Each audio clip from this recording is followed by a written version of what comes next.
Hey, before I start this video, I want to ask the question, is it a crime to survive? Is it a crime to survive? And the reason I'm asking that question is because not only do we let each other down as the human race, but when it comes to us as black people, we are our own worst enemy. Stonecrest, as of now, we are our own worst enemy.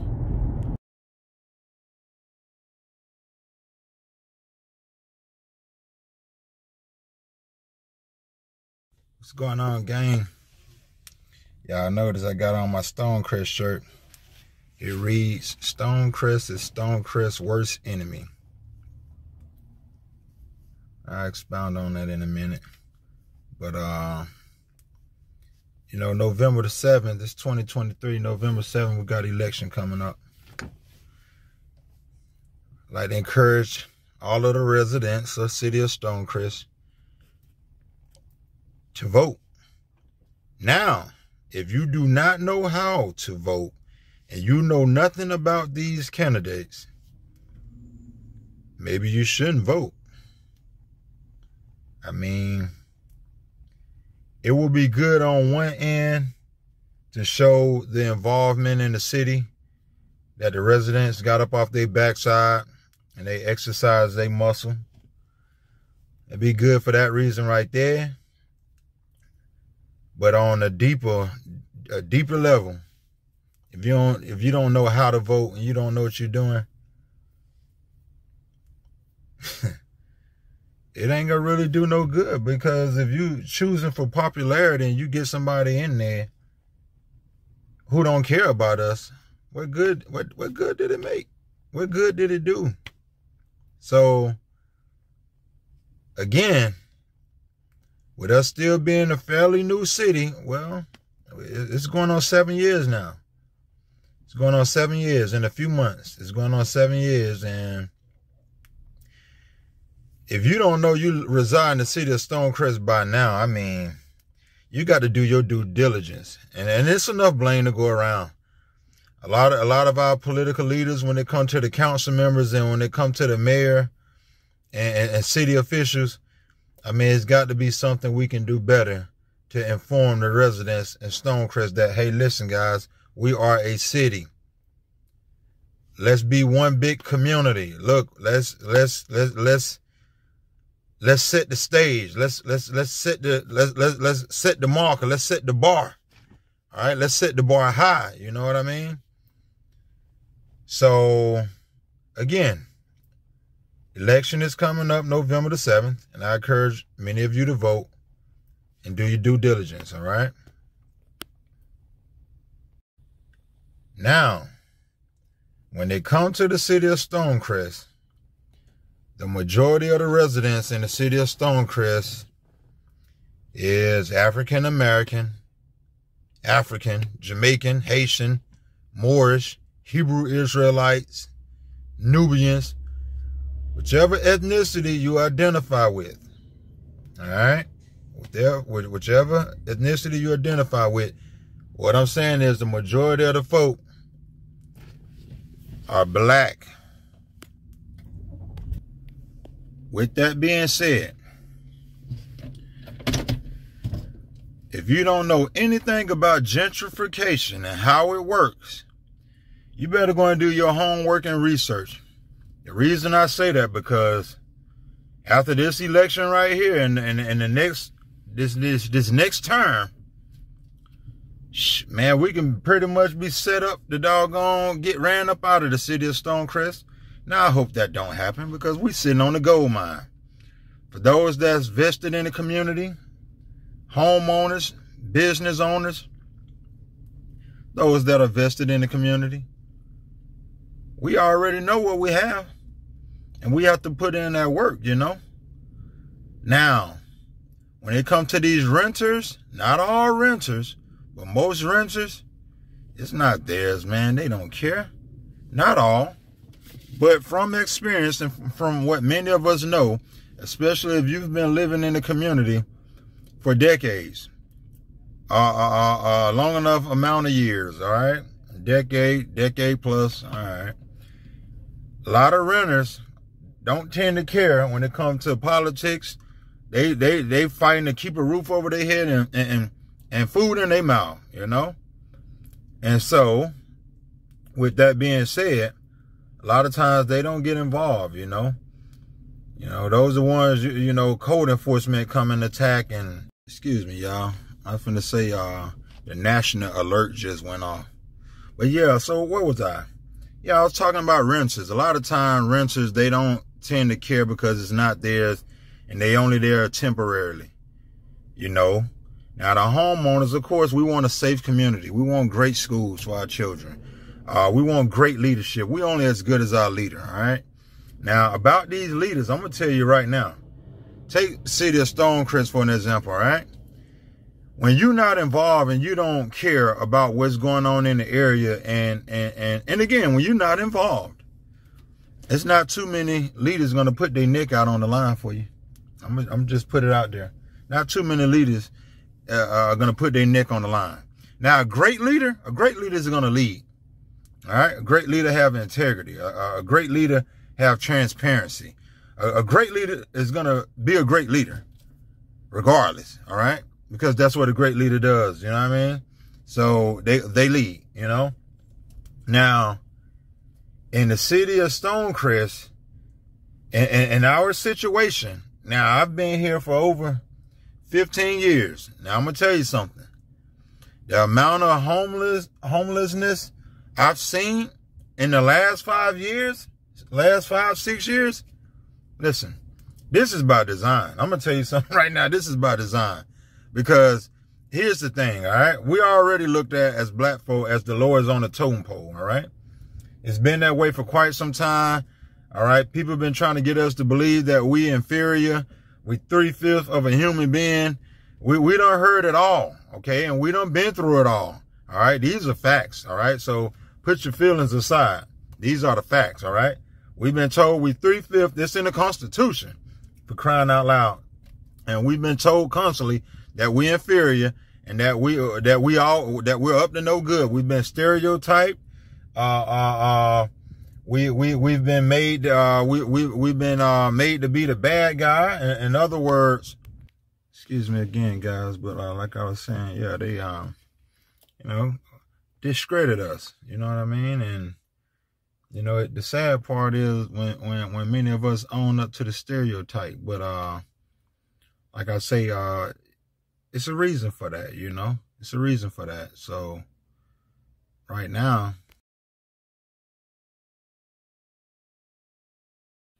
many of us, we have to many of us ain't gonna recover from the psychological damage that's been done.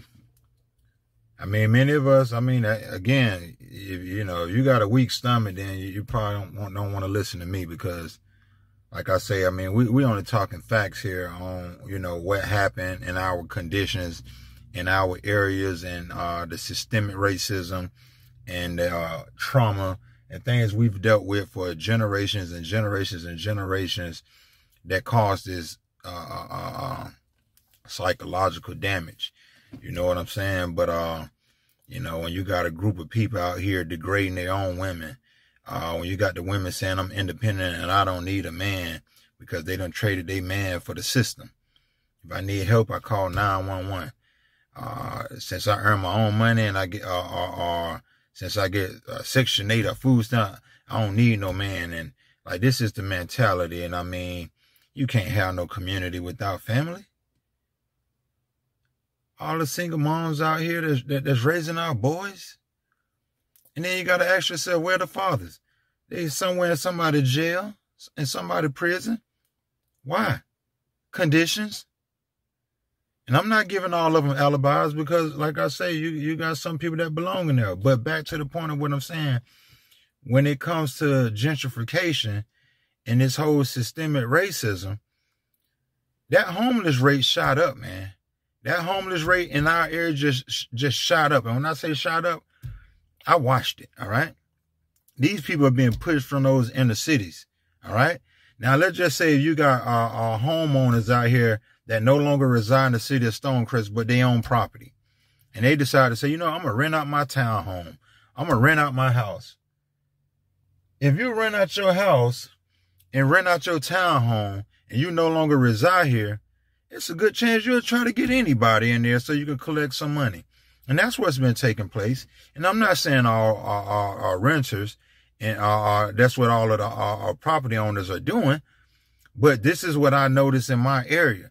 So if you get little Kiki them and Nene them, Pookie and Ray Ray them to doggone show that they got a job and where they can pay, it's a good chance.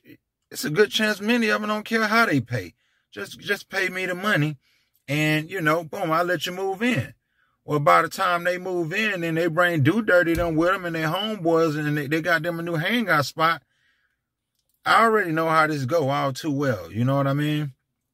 And I've been noticing, who live over there? Oh, such and such rent. But then they got the cousins, the homeboys, and everybody else lingering around. And all type of stuff happens that way. People come scope out the area. They find easy targets because you're around the working class and these people going to work. And when you turn your head, you got more doggone theft. All right. Breaking in cars or kicking people's doors. And that's normally how that happens. All right. So when you have petty crimes like that, home invasions and doors getting kicked and cars getting broken into, that's the crime rate going up. All right. That's the crime rate going up. A lot of mugging, a lot of this, that, and the third. A lot of that come with, being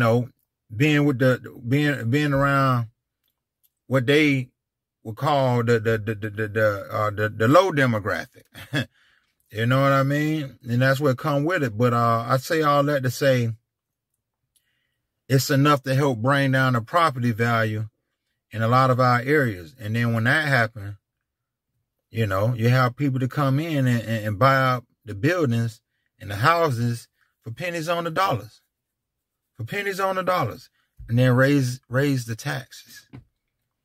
Now, what about the elderly that's already established here and that's been planted here 30 plus years? A lot of them folks on fixed income, all right?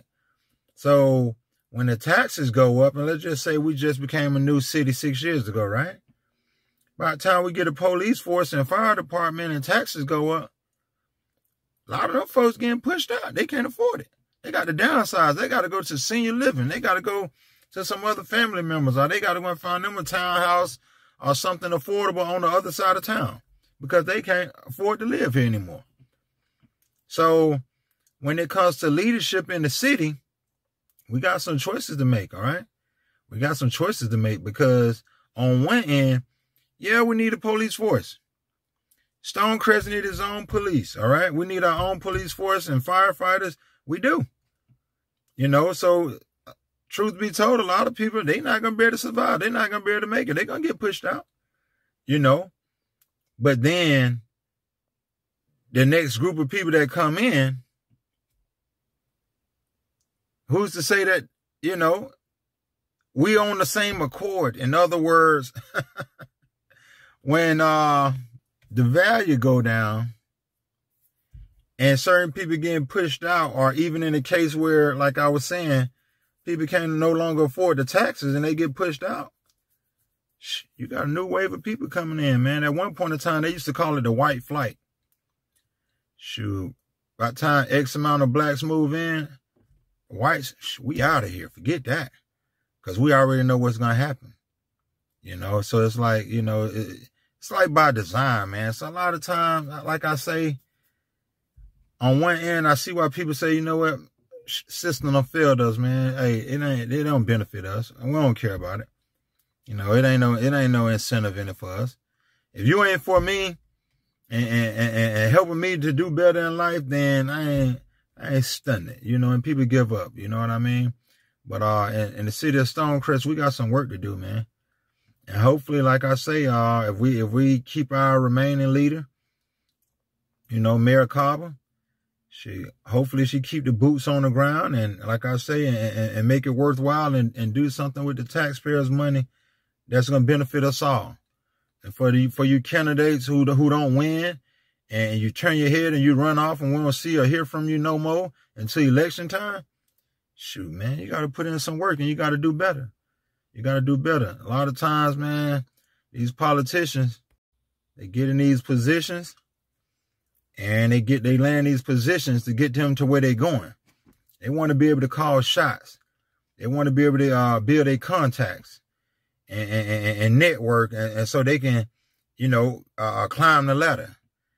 So they'll step on people's toes. They'll violate. They'll cross out their own mama. You know what I mean? Shoot, man. I mean, not all politicians, but most politicians, yeah, they're going to lie, steal, and cheat. I done told y'all before, they're going to lie, steal, and cheat. They're going to find a way to get some money up under the table. They're going to do some favors. I mean, there's no way that you can come sponsor my campaign and put X amount of thousands of dollars and then I don't acknowledge you and do some favors for you. I mean, that's just how it's set up. You know what I mean? And so one end, you got the young folks looking like, man, that stuff don't work. And you got a lot of older people that still believe in voting because they feel like, hey, man, a lot of our ancestors and loved ones died because they couldn't vote. So, we got an obligation. We have an obligation to get out there and vote, whether we like the candidate or not, because voting is power. So they still, stuck on that, whereas the new generation looking like, man, listen, man, them folks ain't finna do nothing but steal and do what they want anyway. We ain't standing that mess. We finna get out here and get it how we live. We living day to day. You know what I mean? So a lot of them, a lot of them, they not involved in nothing. They glad to see another day and they living like, man, I ain't even finna get into all of that because like I say, it hurts us. They not involved in the schools, let alone doggone the community, like the city. They ain't, so if they ain't coming up to their child's school and participating and working with the teachers and administrators, I mean, it takes a village to raise a child. So from the time they leave that school building to the time they end up back in their community, we're supposed to be governing these children. The children are the future. The children are the future. And there ain't no reason for us to be scared of our own children unless we ain't raise them right. Unless the government don't jump in and say, hey, break it up. Don't you chastise that child. And once they hit this 1-800 number, I'm coming to pick you up. In fact, if your child want to change this private part, like, this is what it comes to. A 12-year-old, 13-year-old could change their private part and as a child. You see what I'm saying? Man, listen, man. I hope it don't come off as me venting too much, but like I say, we got some work to do. For the ones that care, look, keep them boots on the ground. All right, not just in my city and my community, but the ones that are involved. I mean, hey, man, keep them boots on the ground until you leave here and put in some work. And like I say, we the help we've been looking for. We got to help ourselves, man. Hey, you sitting back, well, I'm just going to keep on praying about it and wait for somebody to come out of the sky. You can pray. You can meditate. But keep them boots on the ground, all right? Footprints in the sand. You got to put in some work. We got to put in some effort. Forget that you. Well, it starts with you. But we as a whole, we got to put in some work. And so, guys, I'm going to get ready to wrap it on up. But like I say, be sure to vote. A lot of what we're facing, a lot of black communities across the nation, around the world, it's systemic. I mean, I don't believe in coincidence. It's systemic. I mean, I say this real quick. Even when you look at Africa been destabilized. They over there fighting. They trying to get the French up off of them. They even making deals with the Chinese and the Russians. You know what I mean? They got coups over there, and they tired of what's going on. Tired of being exploited. So if you got 54 countries in Africa, all right, and 53 out of 54 been colonized by who? Europeans, the British, the Germans, the French, the Portuguese, the Spaniards. Man, we got South America. Look at the language they speak in Mexico. They've been colonized. Shoot, Cambodia been colonized. India been colonized. Like, majority of the countries in the world been colonized. And it's some coincidence, we got more black folks, black men in particular, locked up in the United States than any other country in the world. The most powerful nation in the world. Most powerful nation in the world. And we got more blacks locked up here. What happened? What's going on? Oh, this is systemic. It's systemic. It's by design. It's by design. So I say to many of you, we got to put in some work. We need to get back group economics. We need to get involved with group economics. All right. And we got to finance our doggone our liberation. We got to finance it ourselves. And if we start building back Tulsa, Oklahoma, and Greenwood, Rosewood, what's the city in Arkansas? And you got Wilmington, North Carolina, and all the Watts, and all of the black cities that was once thriving and doing well. In order for us to do that, we're going to have to finance it. And to many of you saying, okay, the minute we start doing good, they're going to come ruin it. Because that was the whole goal, to destabilize you guys and keep you guys at the bottom and keep you dependent on the system. So this is deep, man.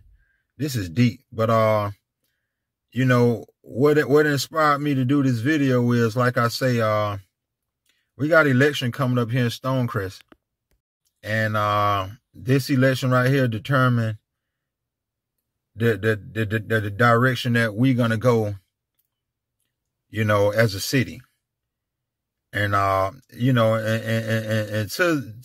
the other communities and our ethnicities that reside Stonecrest, I mean, it's no shade towards you guys, but it's one of those things where we're going to have to fix our own problems. I mean, come on, we know that by now. We know we're going to have to fix our own problems. I mean, it's nothing the government going to do. It's nothing the residents in Buckhead and Lenox and Sandy Spring and Roswell and Milton. It's not something they're going to come down in our area and do unless they come buy up our houses and buildings for pennies on the dollars and gentrify the area. So it's something we have to do. So, like I say, I'm speaking to a certain demographic. We got to put in some work. And our next leader, and if we keep our current leader, we got to show improve. We got to show improve in Stonecrest because we sitting on the gold mine. We got one of the oldest mountains out of the three: Panola Mountain, Stone Mountain, and Arabian Mountain. That's a national heritage area, man. Arabian Mountain. I know the city not over that. They're not gonna let City of Stonecrest be over that as a park. No way. But anyway, we got South River, man. We got a lot of different attractions that would attract tourists. And if y'all haven't heard about Arabian Mountain Vineyard, you'll hear about it. You'll hear about it. So it's a lot of great things going on. Big shout out to Privy Stonecrest, by the way. Shout out to the new Black Wall Street Market. And, hopefully when it comes to developing our area, hopefully we can clean up enough and minimize the crime enough to where we can attract some quality businesses and, some great investors and, and like I say, it's just something we're going to have to do. And so I say to many of you, put your boots on the ground. Stonecrest is the largest city in DeKalb County. All right. We did vote for SPLOST. If we keep on letting people think they live in Lithonia, the only good thing about that is they'll keep on getting blamed for the stuff that go on in Stonecrest. Oh, out in Lithonia, this happened. And they keep on saying Lithonia when actuality, that's Stonecrest, So a lot of the stuff that happened here, Lithonia keep getting hit with the blame. So I don't want to think that was by design for them not informing the people the way they should. We need to beautify the place and first minimize crime and get more residents involved and more parents involved with their children. Because right now, if the children is our future, there's no reason for us to be scared of our children. But if you're not raising them and you're allowing the government to try to do everything, we're in trouble. All right, guys. I may do a part 2, but like I say, I just wanted to touch on it while it was on my mind. Let me know what y'all thinking. Like, what's the solution? What's the solution? What we gonna do? Till next time. Considering Stonecrest don't meet the median household income, we gotta create density. You know what that means? Gotta cut down more trees. If you don't cut down more trees, and you know, more dust and picking up of wind gust, it kind of rhyme right there. But anyway, yeah, I guess you have to stack them on top of one another. You know, but more trees they cut down, I mean, it kind of takes away from the attraction itself in the naturescape of the city and state. Georgia's the evergreen state, you know.